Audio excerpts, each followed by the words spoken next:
I think the shoe was already in the works, random. But the reality of it is, they probably was working on Caitlyn Clark's shoe when she was a junior in college. Cook There J-Rob. was already a preparation for Caitlyn that the moment she finishes college, that she was going to get a shoe. Man, they gave her a $20 million deal out of the gate. There were things in place for Caitlyn that's why I think her rollout might have been a little bit faster with the shoe, because her shoe will probably be out next year. But with that, I don't think your frustration may not be warranted. I'm not saying that at all, because I don't want to dismiss that. But sometimes, man, she got the shoe, and that's all that matters. I can't really be. Oh, hold on. Now that J-Rob's here, me and Lonnie been feeding to have this conversation Which conversation? about Asia and her finally getting a shoe. And we needed Mhm. J-Rob here. We've been asking for him for a couple weeks. This is Don't what- let Nike fool you with that dumbass campaign of theirs. Of course, I got a shoe. Nick, Nike, y'all waited until Asia was what? One of the 100 most influential people in the world. She's making money her own way, the best player in the league. And then all of a sudden, Nike's like, hey guys, she also has her own shoe. Niggas, y'all waited until Caitlyn got her own shoe. I'm gonna say first thing, yeah, to the group, to the chat. I'm sorry, my girl's game's just been on Tuesday, so the last few weeks I just had to make sure I support her shorty in season. Um, the other part to all of this, I'll say, I think the shoe was already in the works, random. But the reality of it is, they probably was working on Caitlyn Clark's shoe when she was a junior in college. Cook, There J-Rob. was already a preparation for Caitlyn that the moment she finishes college, that she was going to get a shoe. And they gave her a $20 million deal out of the gate. There were things in place for Caitlyn that's why I think her rollout might have been a little bit faster with the shoe, because her shoe will probably be out next year. But with that, I don't think your frustration may not be warranted. I'm not saying that at all, because I don't want to dismiss that. But sometimes, man, she got the shoe, and that's all that matters. I can't really be upset with how it goes, because listen, at least for Asia, for whatever hurdles Asia had to go through to get her shoe, Juju Watkins will not go through the same ones. Mm-hmm. That shoe gonna be ready to go. Or You Page. think you think Nike, Jordan, or Page? You feel me? Nike and Jordan, Adidas. There's going to be a bidding war like crazy on a Page when she comes out next year, and then when Juju Watkins comes out, she's probably going to sign a $40 million endorsement deal when she comes out. So, you know, got a way to go with that. Lonnie and I, the Caitlyn Clark part of it aside, my problem was that, especially as a marketer, is how they marketed it. Like, of course, she got her own shoe. Yeah, that works if this is like her third or fourth shoe. Like, I hated the fact that Nike is taking this victory. And I'm not mad at Asia because, hey, man, you getting your own shoe, you doing all that, you wear the merch. But I'm like, for them to be like, of course she got it, blah, blah, blah, this and that. And for me as a casual, J-Rob, I never Mhm. watched a WNBA game until this year. Okay. Mhm. But as somebody's looking in and I'm trying to learn, Asia is this nice. Lonnie's been reading me her freaking accolades, like Yeah. top to Mhm. bottom. And I'm like, Yeah. how did When it I was in take this college, she long? was in her heyday, and so Yeah, and I'm like, how did it take this long? Why am I finally seeing her in progressive commercials? All these things where I'm like, and that's why I blame whoever her marketing what. people are, maybe the WNBA, blah blah blah. And I don't want to have these But the fights thing is, about I mean, Caitlyn. but you can't. But the thing is, random. The reality of it is, if Caitlin Clark didn't exist, would we having these arguments about Asia Wilson? The truth of the matter is, whether we want to, whether we want to say it or not, the world, the biggest plot twist in women's sports was Caitlin Clark. And what I mean by that is, I don't think people realize that she was going to take the world by storm, where the eyes on this league are insane. Like, I was at the game where they played LA. They sold out the arena more than they maxed out the arena at 19 I want to say 19,000. The Lakers did 18 max this past season.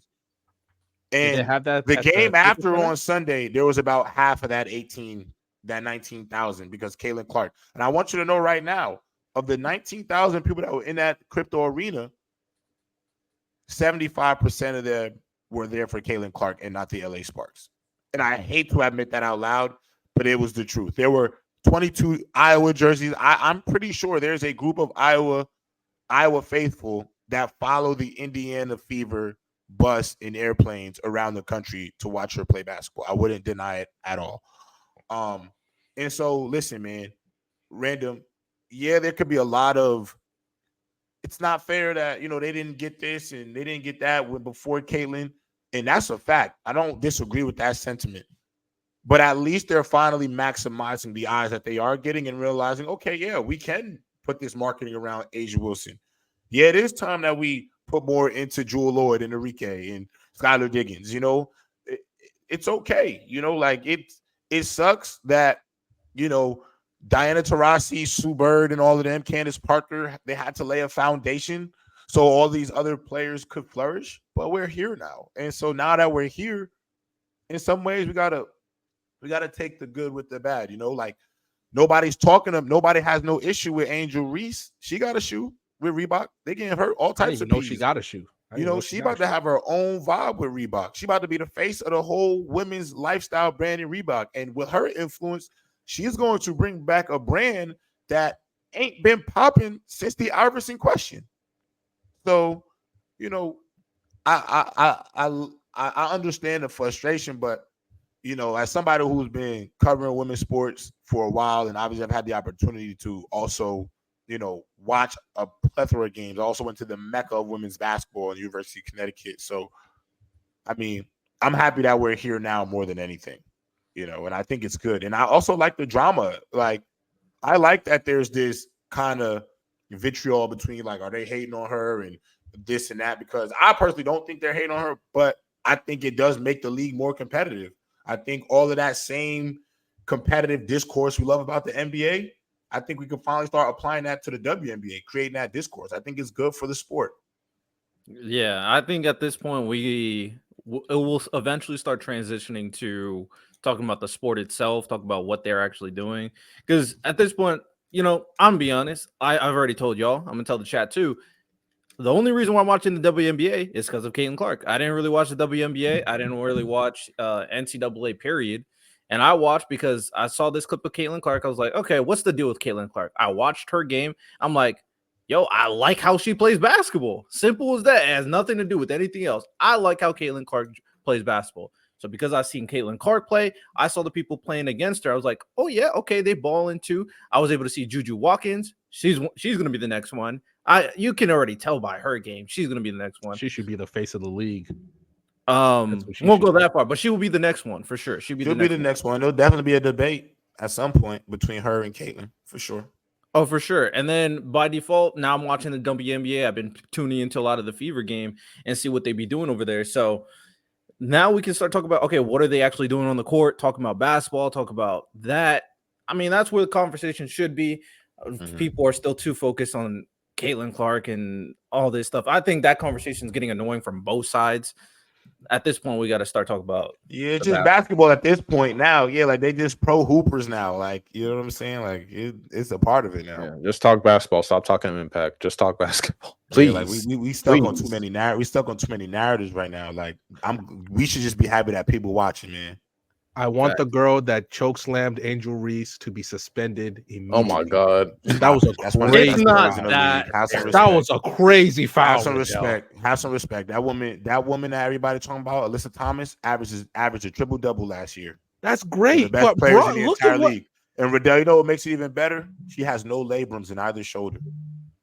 No labrums. I swear to God, bro. She averaging a triple-double with no labrums in her shoulder, bro. That's called a warrior right there. Go next time you watch a Connecticut Sun, watch Alyssa Thomas shoot the basketball at a free throw. She has no she don't got labrums in her shoulder. She's an absolute monster, bro. That's crazy. Okay, I apologize. I wasn't familiar with your game, but hey, but no choke slams anymore. Okay. Sometimes, listen, stop it, random. They do hard foul. What did Angel say? What did Angel say? Stop. Stop. Because I'm gonna tell you right now, We see it happen with rookies in every other sport. When Pat Bev was looking at his chops at Lonzo Ball and all of that, nobody complained. Everybody thought it was a bad foul, whatever. But that's what rookies get in all pro leagues. Let's not make a difference because it's the WNBA. We've seen it time and time again. Let's be real. That happens. You're getting baptized by fire. Welcome to the league, Rook. I agree with you. And I would have had, if Pat Bev did the same thing, Lonzo Ball, I'd have a problem with that. If Vontaze Burfict did that to Jamar Chase, I'd have a problem with that. I think you're exaggerating. I don't think the foul is as bad as you're making it sound. Like, it was Like, a bad foul. It was a bad foul. Like, oh well, yeah. Yeah, Look, it's basketball. It happens, and I understand, but I want you to say, like, down, and the same thing I told Lonnie. Like, I'm keeping it the same energy for all of them. That's just me. I just didn't like that at all. That's fine. The worst case scenario, bro. The worst case scenario. No, of course, but like recently in the Mavs Timberwolves game, last game, that dunk from DeGafford on Rudy Gobert because he's food. Rudy Gobert literally would push Daniel Gafford while he was in the air. Come on, bro. He was like, bro, he could have actually like seriously injured Gafford. I'm gonna have a problem with Rudy because of that. And I'm of course talking to us about it though. You know what I'm saying? Like, you're not done with Rudy. You talking about you wouldn't be calling for Rudy to get suspended. You wouldn't be calling for to be Pat fair. Bev If to be I watched suspended. the game, I definitely would have said something, but I didn't watch the game. So this is the first time I'm hearing about him pushed him like that. I mean, stay tuned to the series. How much basketball you watch, Random? Foul, bro. How much you NBA try to you watch? clothesline Luka, bro. NBA, I've watched a lot more this season, but I've been, to be honest with you, I've been watching more WNBA than NBA playoffs this